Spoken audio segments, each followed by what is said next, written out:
everyone. Welcome to HR Tech Talks. I'm so glad you're here with us. And as always, I'd love to hear from you, whether you're watching this live, hey there, or if you're watching this on the replay later on demand, does not matter to me, but chime in, let us know where you're listening in from. It's always fun to see where everyone is and who's listening in as well. Don't get great analytics on this, unfortunately, from LinkedIn and everybody else. So tell me you're here. I'd love to see who you are. And we send out good, fun prizes and stuff occasionally. So just a heads up on that. So I'm excited today. There's not a company out there, there's not a leader out there that hasn't been thinking more about talent acquisition as a business priority. And in fact, our new data that just came out, the report's coming soon, but we just finished the study about 2 weeks ago and found that 82% of organizational leaders say that hiring has gone from this TA HR priority level to a business priority level in the last year. And so we're going to dive into that today, talk about some of the new data from the Job Seeker Nation report that the team over at Employ puts together. You're like, Job Seeker Nation, that sounds familiar. It's because JobVite did it for a long time, and now all those brands have kind of come together. And so I'm excited to hear from Allie today, where she's going to dive into this. She is the CMO over there, and she's going to dive into some of the data points from that, share some good findings with us, not just data, but some recommendations for employers out there, because she has the joy and the privilege of working with thousands of companies across the country, across the world, as they're trying to solve their hiring challenges. So we get the benefit of her expertise and her perspective today. So without any further ado, I'll bring Allie in to the conversation. Hey, Allie, welcome. Hey, Ben, thanks for having me. I'm really excited to be here. Absolutely. I'm excited for you to be here as well, because I can't wait I'll be taking my own notes. We'll just say that. So before I get to some of the fun stuff, would you take a minute and tell us a little bit more about who you are and what you do, please? Sure. So Allie Kelly, I am Chief Marketing Officer at Employ, which includes JobVite, Jazz HR, and Next Thing RPO. And do, pretty much all the things that CMOs do, but really focused on go-to-market strategy and really aligning all of our organizations and making them work together and really bringing new solutions to the market. And it's super exciting. It's only been a short ride so far, but I love it. And really exciting things to come. I was pumped to hear the news. I don't want to take too big of a tangent here, but for all the audience, they know I'm the tech nerd here. I was so excited with the news because I'm thinking like RPO, service provider side, Jazz, which serves the small and mid-market companies, and then JobVite, which serves up to enterprise, like all these different brands coming together. I was pumped about it, and I'm not even inside the company. So I can't wait to see what all comes in the future. It's going to be exciting. Yeah, it is exciting.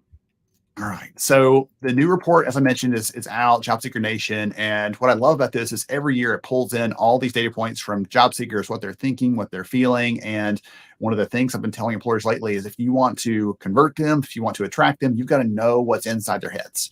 And so I'd love to hear from you a couple of headlines, a couple of big findings that were most interesting to you from this brand new piece of research. Yeah, I think more than anything, what stands out to me is a few things. One, it is a candidate-driven market, right? So for the first time in quite a while, and certainly to this degree, candidates and job seekers are the ones that are really calling the shots. And whether that's internally switching to other internal roles, or going externally, or using it to leverage higher salaries, they're in control and they're more confident than ever, right? So having job seeker or worker confidence, I think, is something that is often sort of overlooked in the market in terms of factors of how things play out. But I mean, nearly 40% of workers think it's easier to find a job now than it has been previously, of course. And remarkably, almost a third feel entirely comfortable quitting their job without having something else lined up, which to me is, maybe I'm aging myself here, but that was the one, like, of all the statistics, that's the one that sort of shocked me the most. That one is, you're like, how do I even like wrap my head around that? I know, and but it's true. If you think about it, I mean, where isn't there opportunity right now? And really, for a lot of workers, compensation is obviously incredibly important, as it always has been. But there's so much more to it to offer that, right? Like, one, employers have to meet those basic expectations of salary requirements, but getting really creative with things like benefits and, mental health benefits and the entire work-life balance, and really understanding what candidates and job seekers want is what's going to give you longevity and reduce your turnover. So, yeah, it's really fun statistics. I love seeing this report and putting it together and sort of seeing what the most surprising things, which is always fun. Well, the quitting your job without having one lined up, one of the things that comes to me is you see in the headlines, oh, these companies are starving for talent. And so that makes you feel pretty comfortable as a candidate saying, well, I could always go there. Right. Or they're going to pay $20 an hour. That's at least something I could just take care of my family with if I had to. And when you layer on top of that, what you said a minute ago on the comp piece, what's weird, it's changing. Like in the past, comp was a partial motivator, but not a big driver of people changing jobs. But that was when it's, hey, you come across the street for $1 more an hour. Now it's, hey, if you're making $12, you can make $20 if you go over here to Target or you go to that, whoever else in town. And suddenly that's potentially life changing for those people who were in those roles to take advantage of that. Yeah, absolutely. Of course, you really can't discount the inflation part of this conversation, right? I mean, we all see that salaries are increases, wages are increasing, but not actually at the level that inflation is. So, while employers may be hesitant to increase salaries for existing workers to retain them, those 2 or 3% COLA increases are not really going to cut it anymore. And it's, I think last I saw it was 7.9% for the trailing 12 months, where compensation I think is just around 5.5%, a little bit higher than that. So it's really, that's a big difference when you're talking dollars, especially in those lower paying roles or those that are on the front lines and Yes. making either minimum wage or around there, right? So I think they're smart to move to higher paying roles. Well, it may be that bump is not a permanent thing. And so it's like make hay while the sun shines, essentially. You can get it, go get it, because for many of them, they're not feeling emotionally attached to whatever job they're doing in some of those cases, right? And if I can go over there to a similar job, similar company, similar even culture or leadership, and make more money, why would I not do that? Especially right now when everything, the cost of things are going up. So this is my chance to go and help to solve that problem for myself or my family even. So there's all these variables in there. One of the things I'd like to do is, I promised the audience at the beginning, this won't just be about sharing all the data points, but also some actionable ideas or recommendations for employers. So the people listening in right now, they're talent leaders or they're HR leaders wearing a talent hat occasionally. So they're thinking about this. Any recommendations that you could give them based on what you're seeing in that data that would help them to think about what next step to take or how to put this into practice, things like that? Yeah, I mean, I think one, aligning what you're offering, whether it's compensation or your entire workplace experience, ensure it's aligned to the expectations of your workers. And that's going to vary from company to company, industry to industry, even by location. And I think that really starting by opening the lines of communication with your existing employees and listening to their feedback and understanding that you always have to balance the business need and what you're doing as an organization and your goals. But if you're not aligning with those needs and those desires, you absolutely are going to suffer, increased turnover. We have the highest turnover we've seen, in years, if ever. Yeah, and really thinking out of the box about how to meet, just because someone says, oh, I want X, it doesn't necessarily mean you have to meet that exact demand. Have the conversation and say, what is it that this person is ultimately trying to achieve? If they say they want pet insurance, why? Like, what's behind that? Or if they want dogs in the office, right? Like, what is it that gives them? Does it have to be that answer exactly? Or is there something else that can help meet their needs? So it's, I think it's getting a little creative and having those conversations. I love that recommendation, not just to do anything they want, blank check, but listen to that and then think about what is the underlying motivation of it. Because I think that's no one talked about this, by the way. So I wrote that down. I wrote it down on my little scribble sticky notes because we hear that and we think, well, gosh, I can't do that. We can't do this thing because that's one step too far, or we have a policy that doesn't allow that, or something else that's outside of our control. We can't do that thing. But if you step back and say, hey, wait a minute, it's just about them having a little more control over their work or control over their life, or they feel like they're more connected, like whatever that thing is, let's find another way to get at that and solve that problem. We found in some recent digging that everybody talks about where I work as being the most important thing. We asked employees what flexibility means. Flexibility, where I work, is number 5 on the list. Number 1 is what you're saying here. More control, more autonomy in the work that I do every day. Letting me raise my hand and say, hey, this is something I need to be more effective, and actually taking that into consideration. And sometimes it's just, hey, that's a great idea. We'd love to do it. We're going to put it on our board to come back to, circle back with, but right now we can't make that happen. Even acknowledging that, it makes a difference in how they feel and how they feel connected to and more loyal to the organization overall. Yeah, and ultimately, I think it really does impact the bottom line, right? Mm-hmm. Workers that stay, they're going to be more productive. They're going to be happier. You're going to see those benefits, very quickly. Whereas other companies that are just sort of, tooting the same old horn are really going to, I think, continue to suffer from that turnover and, unhappiness in their general workforce. So I think really taking that sort of, even outside of the pandemic, if there's one of the good things we've taken away from it all, it's being a little bit more empathetic, thinking outside the box about how things can work. Just because it's always been done way, or we've only ever thought about it in one or two ways, doesn't mean we can't reassess what things are, what they mean, or how they get done, right? And so I think that's something that just has to happen. And we see that not just in sort of business day-to-day operations, but even, in with your existing workers, but in recruiting, right? Communication is really at the core. I mean, one of the things you and I had talked about earlier is ghosting and how often Yes.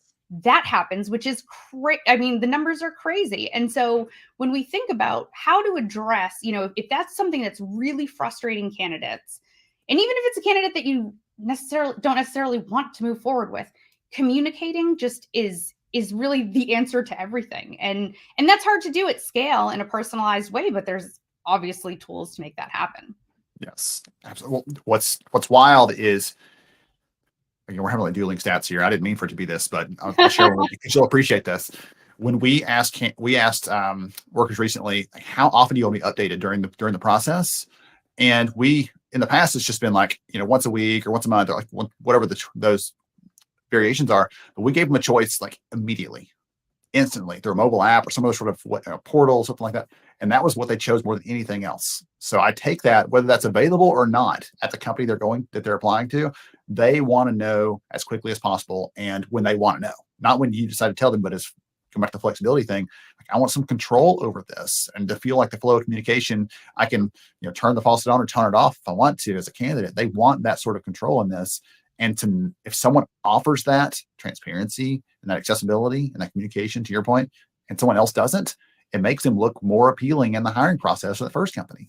Yeah. Well, I think it builds a lot of trust too, right? I mean, Yes. ultimately having that start really from the very first moment that you're engaging, even as so far as aligning what the job says with how the actual recruiter or whoever the job seeker or candidate is talking to, right? Like, Yes. is it the same job? Are we talking about it the same way? Like, being aligned, being transparent, even if it's even if it's recognizing, I know this job, this job description is a little, you know, unclear, recognizing those sorts of things I think, do a lot to just build that trust, open those lines of communication, and really sort of further conversation. So you don't have to be perfect at it. You just need to be realistic and own it and be transparent. Well, you started off by saying this is a candidate driven conversation, candidate driven market. And to think about it that way and not come at it with a chip on your shoulder, like I'm bothered by that, but hey, I'm here to serve you and offer you what I can as an employer, and be open about not just telling you everything that we have and everything that we want from you, but open about what you need from us as an employer, because you're hiring me as your next employer. Essentially, if you switch that perspective a little bit, those conversations can be much more fruitful. And as you're saying here and giving the recommendation, it allows that candidate to really speak into, this is what I'm looking for. Like, you know what, that's great, but that's not what we have. Or this is actually the perfect place for you, Allie. We cannot wait for you to start, because that's exactly how this leader actually operates in that team. I can't wait for you to meet with them, because you're going to see the same thing. Yeah. It gives you a chance to really sell it, or to gently turn them away before you get too emotionally invested and find out they're not really the right fit here. Yeah, absolutely. And I think that's something that doesn't get sort of addressed often enough, is the fact that having a candidate driven market is actually really beneficial to employers. Reason being, when you're in the situation, what you end up with is having a workforce that really wants to be part of your organization. They're invested in your company, and which is very different than, having a workforce that is taking a job. And I think if we're sort of at the, this shift, right, where we're able to sort of build organizations based on this sort of collective mind share and this collective want to build something and desire to be there, as opposed to just going in for the paycheck, I think it makes it really exciting. So I think, Yes. and I think only time will tell what really becomes of it, but I do think it's really interesting. And I think it could be a phenomenal thing for the businesses that embrace it that way.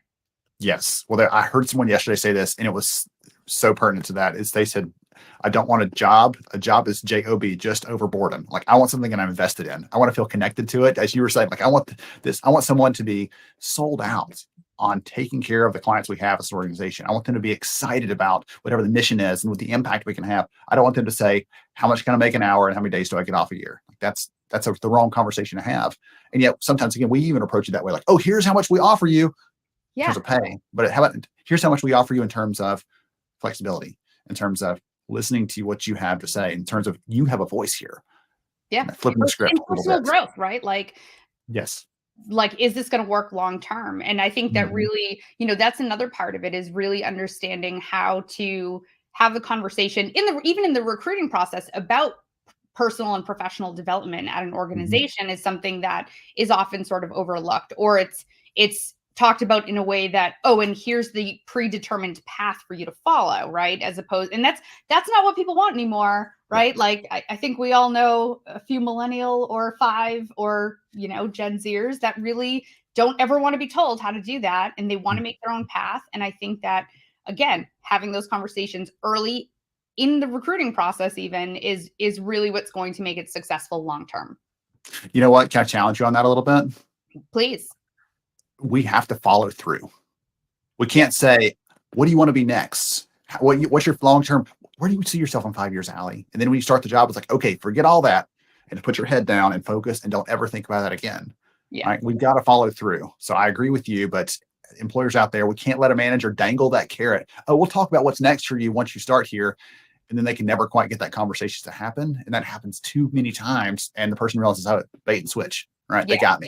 And it's Well, not going to happen. and I honestly think that even when managers try, many times, if you have that conversation during the recruiting process and sort of outline it, if that information isn't provided to the manager, right, or whoever's managing that department or Yes. that person's path, right, I think it's a missed opportunity, because to have repeat that conversation all over again, I think can be frustrating for the worker, and it's Mhm. something that none of us like to have those conversations multiple times. We want to talk about the forward progress. We don't want to sort of like revisit what we already said six times. So I think that that's really an opportunity that I think is often missed or forgotten about once the person is onboarded and, a productive worker. I have one more thing I wanted to ask you about because I know we're getting kind of close on time. One more thing I want to ask you about, and I don't know if there's any data on this or not, or if you just have a perspective based on the clients you have a chance to interact with and see. But speed is something that I'm hearing is so important. Right? If we say, "Hey, you were in the process, it'll take us 2 weeks to schedule the interview. We come back around to you, and now you're gone. You've disappeared because you've already accepted some other offer." And candidates are juggling more offers than ever. Candidate-driven market, to your comment earlier. Any recommendations? Or are you seeing anything around speed and the importance of getting a quick turnaround? It may come back to the communication thing you mentioned, or maybe something else. I'd love to hear from you. Yeah, no, I mean, I think that, speed to offer, I think right now is obviously one of the most considerable factors in how people are taking considering their jobs. Because in part because I think it makes people feel valued, right? And it and there's less worry if they want to know. I mean, you mentioned that people want to know immediately what their status is, and so Yeah. obviously time is critical, right? um I think more than anything, again, going back to the transparency and communication, I think many candidates would actually be okay with extending the process if they understood why and were very involved in what's happening in the process. And that's really what, ghosting isn't limited to, I'm not responding to you anymore, like I'm basically just forgetting you existed or acting like you don't exist, right? Ghosting can be a lack of communication or a major time gap in communication. So, you said you were going to schedule the next set of interviews with me, or you said you were going to send me the background check form. I still haven't got it. It's been a week. Like, the candidate should not be following up with recruiters. Recruiters should be proactive on these things, right? And we all know that like this is what all the technology provides, right? So I don't think there's any TA provider out there, technology provider out there that's not addressing this in some way or another. There are so many channels for communication these days. It's, if you're not interacting on the right channel, it's a missed opportunity as well. But, I think ghosting cannot be limited. When we think about ghosting as recruiters and as organizations, we cannot limit it to, the disappearance of a candidate. It really has to be, we went dark on them. Even if we come back up in the long run, it's, it's that time that is wasted. That's what we see is a couple of the reasons that candidates ghost typically in our data are preventable. And some of those are, we have to own those or we're never going to make them right. If we just say, well, that's just what they're doing, or that's those darn millennials or whatever else. Like if we just want to point the fingers, we're never going to solve the problem because some of those problems are entirely on our end and in our control to take us on. So yeah. Goodness.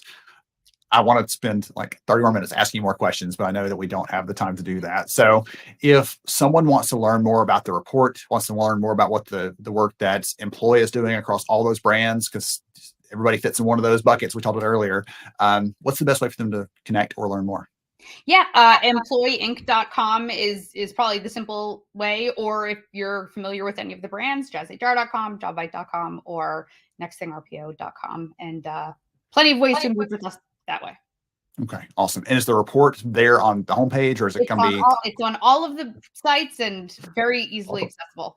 All the places. Okay, perfect. All right. I wanted to make sure everybody could find that because as we mentioned for everybody else out there listening right now, some of the stats and things we pulled from today and all the things that Allie was sharing, all those are in that report, and there are dozens and dozens more for you, by the way. So if you really want to understand your candidates in a way that today you're like, man, if I just knew what they were thinking, this allows you to peek behind that curtain and figure out what they're thinking, what's their motivators are, what their drivers are for different demographics, right? If you're targeting diverse candidates, trying to figure out how do we be more inclusive in hiring, you get some good insights in there, all kinds of good stuff. I've enjoyed reading it, flipping through it. And as you can tell, I'm the data nerd in the room. So I just have had such a joy with that. And so, Allie, thank you for joining us. This has been so much fun. I've enjoyed it, and I know the audience has gotten a lot of good takeaways as well. Great. Thanks so much for having me, Ben. And I look forward to the next 30 minutes that will get on the books one of these days soon. Awesome. I can't wait. All right. Everybody else out there, hope you enjoyed the conversation. Got some good takeaways and notes from the discussion as well. I know I have. I've been taking notes throughout it. I was going to figure out if I can read them again with my left-handed scribble there. Thank you all for joining us for HR Tech Talks today. I hope you got some good things and look forward to catching you next week on another episode. Focus on those candidates, care about the things that they're bringing to your attention, and you're going to create a more capable and responsive process that really meets their needs and draws them in the right way. Thank you all for joining us. Catch you next time.